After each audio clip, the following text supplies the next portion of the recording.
I'm Brad, and I've been a tour guide for nearly 10 years. It's been my pleasure to show the best that my country has to offer to the hundreds of guests I've hosted over the years. Now you get to be my guest as I take you on an eco tour of paradise.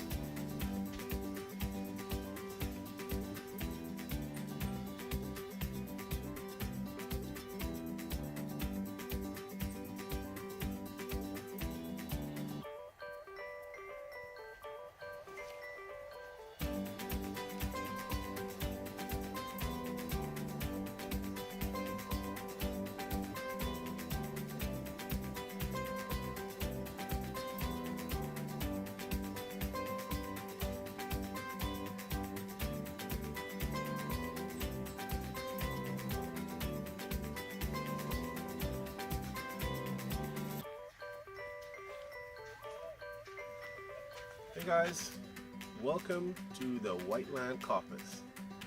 My name is Brad, and we're back for another exciting episode of Brad's Bahama Eco Trip. Now, this ecosystem that we're looking at right now is very important because it basically acts as a buffer for wind to more fragile types of vegetation. Okay, there are particular types of trees that you can find in the Whiteland Coppice that are strong, sturdy, and provide the perfect windshield for their more smaller counterparts. Now, the ecosystem is known as the Whiteland Coppice simply because it is a wooded area. Coppice means wooded area, and whiteland simply refers to the sand that you'll find in this environment.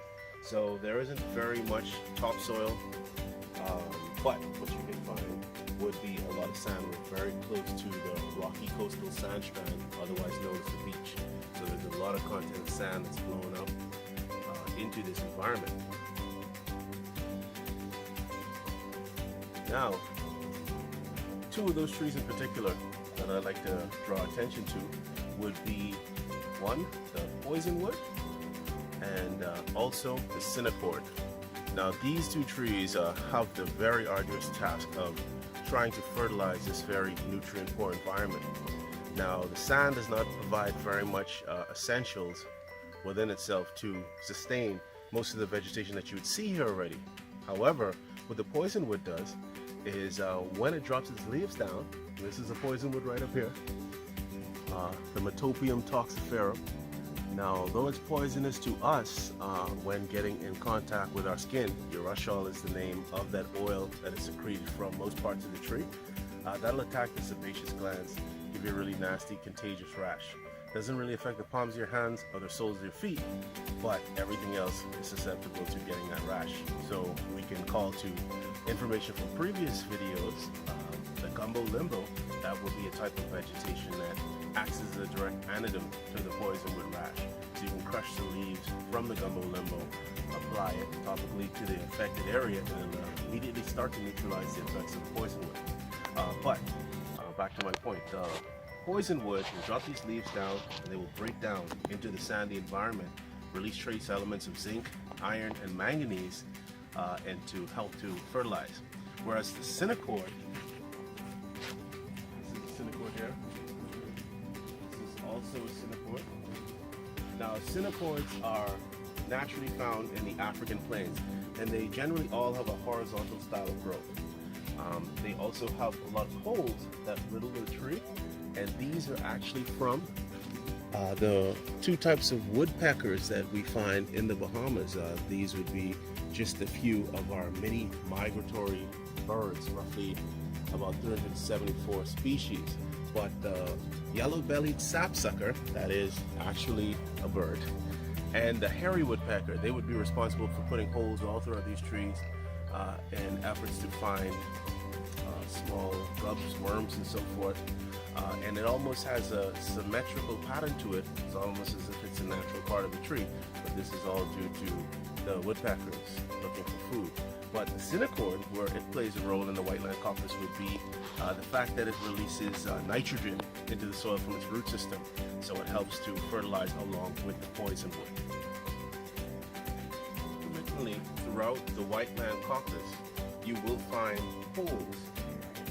These holes are created by the Carcinus quadratus, or the land crab.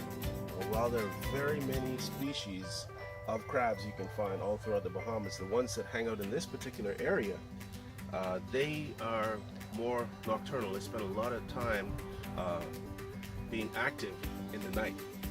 So you won't really see too much activity right now, but the presence of all of these holes signifies that this is an oxygenated environment, unlike the mangrove that is right next to the Whiteland Coppice, which is basically anoxic soil.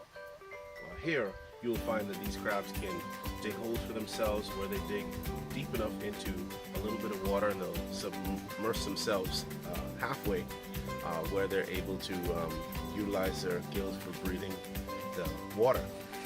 Now, they would be foraging for dead matter and debris. They are scavengers, so when they come out at night, they'll be rummaging through the debris, the dead leaves and so forth, and they'll be looking for food, decaying matter and so forth. The Xanthoxylum genus, or prickly ash, is commonly dispersed in the Whiteland Coppice and in other regions that have this particular type of ecozone, and it has medicinal application. These were used, the bark, for the treatment of colic, as well as toothache. So we find that a lot of the vegetation in the Bahamas does have medicinal uses. We call them bush medicines, and this is just one of many that we're going to cover in a later series.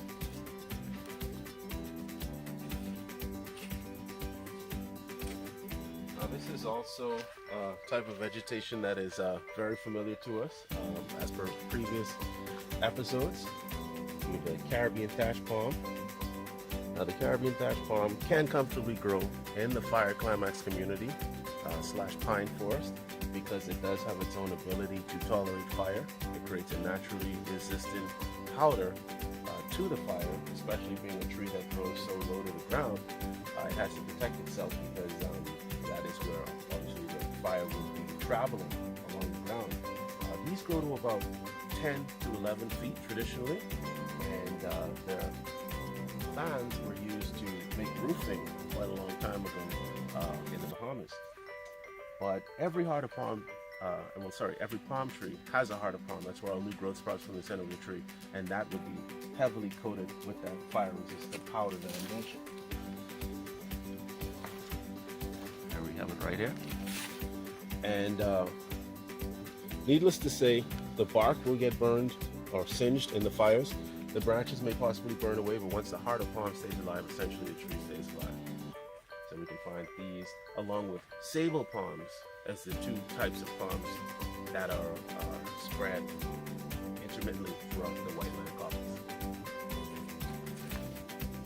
All right, folks, what we have right here is called the mahogany, the Swietenia macrophylla.